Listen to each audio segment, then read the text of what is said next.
प्रिय छात्रों, वीडियो के माध्यम से शिक्षण कार्य हो रहा है।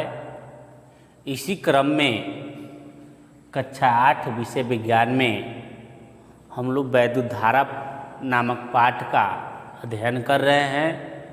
आज हम लोग इस पाठ के इन बिंदुओं पर अध्ययन करेंगे। पिछले वीडियो में हम लोग वैद्युत धारा के प्रभाव के बारे में पढ़े थे। वैद्युत धारा के 3 प्रभाव के बारे में हम आपको बताए थे।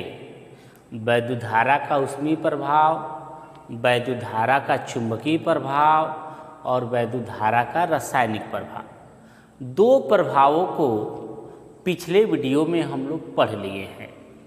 आज इस वीडियो में हम लोग तीसरे प्रभाव से शुरू करेंगे, जो है वैद्युत धारा का रासायनिक प्रभाव। इसके बारे में हम लोग सबसे पहले जानेंगे कि वैद्युत धारा का रासायनिक प्रभाव क्या होता है।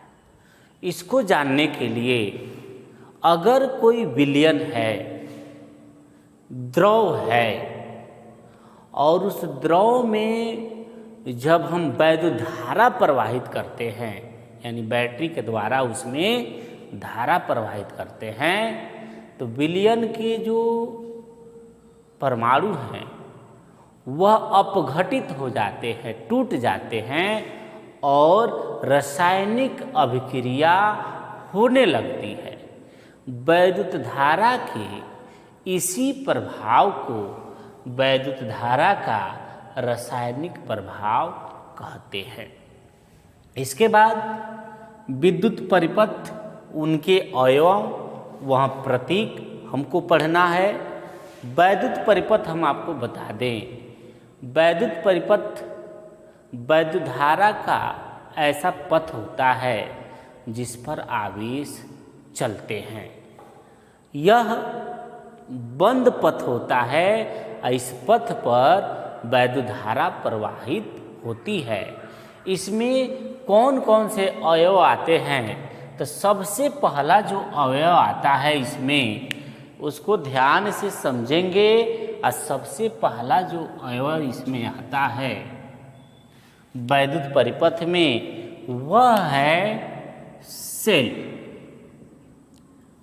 सेल से हम लोग क्या करते हैं? सेल से वैद्युत धारा प्राप्त करते हैं। और सेल का जो प्रतीक होता है, आपको हम पहले भी बता चुके हैं, यह सेल का प्रतीक है। यानी इसमें एक बड़ी लाइन होगी जिसके पास हम लोग प्लस लिख देंगे, और एक छोटी लाइन होगी जिसमें हम लोग माइनस लिख देंगे। अगर कहीं इस तरह से आपको प्रतीक मिल जाए तो आप लोग इसको सेल के नाम से जानेंगे। दूसरा जो वैद्युत परिपथ का अवयव है वह है बैटरी। बैटरी को कैसे हम डिनोट करेंगे? तो इसमें जो है एक बड़ी डंडी, फिर छोटी डंडी, फिर बड़ी डंडी, फिर छोटी डंडी, फिर बड़ी डंडी, फिर छोटी डंडी, ये प्लस माइनस, फिर प्लस, फिर माइनस, फिर प्लस, फिर माइनस। अब इससे आपको देख के ये पता चला होगा कि बैटरी में कई सेल जुड़े हैं। यानी सेलों का जो समूह होता है उसे हम लोग बैटरी कहते हैं। यानी बैटरी का सेंस यह हुआ कि बैटरी में 2 या 2 से अधिक सेल होंगे। ये बैटरी का प्रतीक है। उसके बाद तीसरा जो प्रतीक हम आपको बताएंगे, वह प्रतिरोध को किस तरह से हम लोग परिपथ में, वैद्युत परिपथ में दिखलाते हैं। तो अगर ऐसे आपको कहीं दिख जाए तो इसको समझेंगे कि यह वैद्युत प्रतिरोध का प्रतीक है। ये वैद्युत प्रतिरोध है। उसके बाद से चौथा जो है वह है अमीटर। अमीटर को हम बताए हैं आप लोगों को, गोला बना के इसमें ए लिख देते हैं, फिर प्लस और माइनस, ये अमीटर का है। फिर हम लोग वोल्ट मीटर को कैसे व्यक्त करते हैं? वोल्ट मीटर, इसमें भी लिख के इस तरह से कर देते हैं। यह वोल्ट मीटर हो गया। धारा नियंत्रक एक होती है, ये पांचवा था। छठवां में धारा नियंत्रक,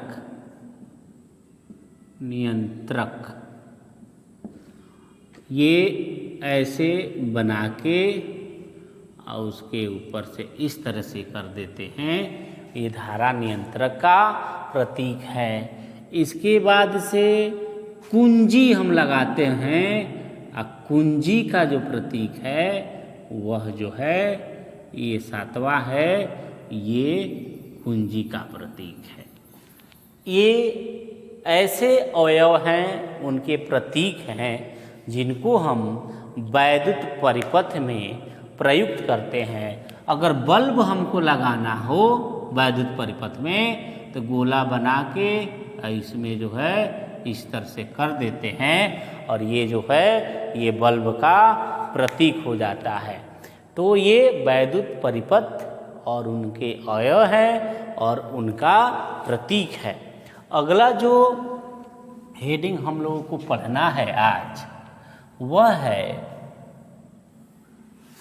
विद्युत चालक तथा वैद्युत रोधी।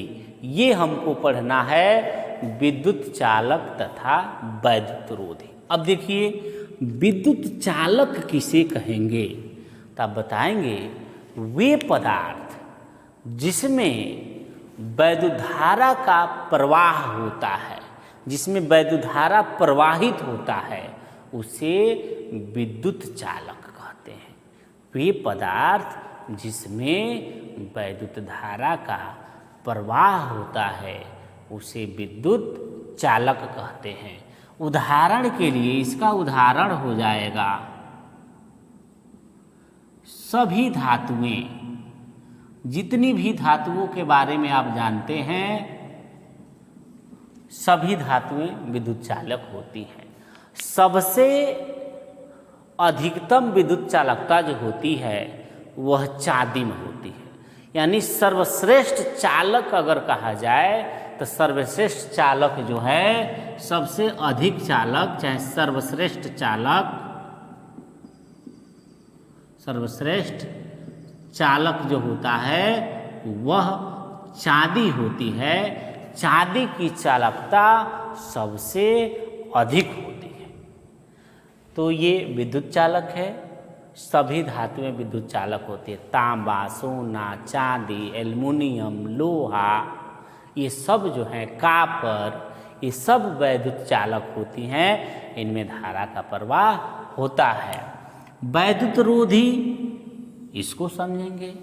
इसको बताएंगे वे पदार्थ जिनमें वैद्युत धारा का प्रवाह नहीं होता है, वैद्युत रोधी पदार्थ कहलाते हैं। वे पदार्थ जिनमें वैद्युत धारा का प्रवाह नहीं होता है, वैद्युत रोधी पदार्थ कहलाते हैं। आप विचार कीजिए कि किस पदार्थ को हम छुएंगे तो हमको बिजली का झटका नहीं मिलेगा। लकड़ी को टच करिए, तार उसमें जुड़ा है, लकड़ी को टच करेंगे हमको झटका महसूस नहीं होगा, हमको बिजली का करंट नहीं लगेगा, इसलिए वह वैद्युत रोधी पदार्थ हो गया। रबड़ है, वो भी वैद्युत रोधी पदार्थ है। प्लास्टिक है, वो भी वैद्युत रोधी पदार्थ है। यानी जिन पदार्थों में वैद्युत धारा का प्रवाह नहीं होता है, उन पदार्थों को हम लोग वैद्युत रोधी पदार्थ कहते हैं। इसके बाद से हम लोग का आज का शिक्षण बिंदु है अमीटर तथा वोल्टमीटर। इसके बारे में हम पहले भी चर्चा कर चुके हैं। अमीटर एक ऐसी युक्ति है जिसकी सहायता से वैद्युत धारा का मापन किया जाता है। किसी परिपथ में अमीटर को श्रेणी क्रम में, अमीटर को किस क्रम में? श्रेणी क्रम में जोड़ा जाता है। वोल्टमीटर क्या है? वोल्टमीटर एक ऐसी युक्ति है जिसकी सहायता से किसी चालक के सिरों के बीच विभवांतर का मापन किया जाता है और इसको किसी परिपथ में समांतर क्रम में जोड़ते हैं। समांतर क्रम, इसको श्रेणी क्रम। उसके बाद से हम लोगों का शिक्षण बिंदु है घरेलू विद्युत उपकरणों के उपयोग में सावधानियाँ। अब आपके घर भी बिजली का कनेक्शन होगा, उसको किस तरह से यूज करना है, उसको क्या क्या सावधानी बरतनी चाहिए उसमें, इसका हम लोग अध्ययन करेंगे। तो सबसे पहली सावधानी जो है, किसी भी नंगे तार को टच नहीं करना चाहिए, छूना नहीं चाहिए। जब हम किसी तार को छुएंगे तो हमको बिजली का झटका महसूस होगा। पहली सावधानी हो गई। दूसरी सावधानी हो गई कि यदि हम लोग का हाथ गीला हो तो उस कंडीशन में कभी भी स्विच को हम लोग टच नहीं करेंगे, स्विच को ऑन ऑफ नहीं करेंगे। अगर हाथ गीला होगा और स्विच को ऑन करेंगे, उस कंडीशन में हो सकता है कि हमको नुकसान उठाना पड़े। उसके बाद से घर में जो उपकरण लगे हैं, पंखा, टीवी, बल्ब, फ्रिज, कूलर, इन सब की सुरक्षा के लिए घर में फ्यूज का उपयोग करना चाहिए। फ्यूज तार का उपयोग करना चाहिए। फ्यूज तार से हमारे घर में जो उपकरण लगे होते हैं उनको सुरक्षा प्रदान होती है। उसके बाद से हमको घर में जो भी उपकरण लगे हैं, जिस भी विद्युत सामग्री का उपयोग करना है, वह अच्छी क्वालिटी का होना चाहिए, जिससे खतरा नहीं होता है। तो प्यारे बच्चों, ये घरेलू विद्युत उपकरणों के उपयोग में सावधानियां हैं।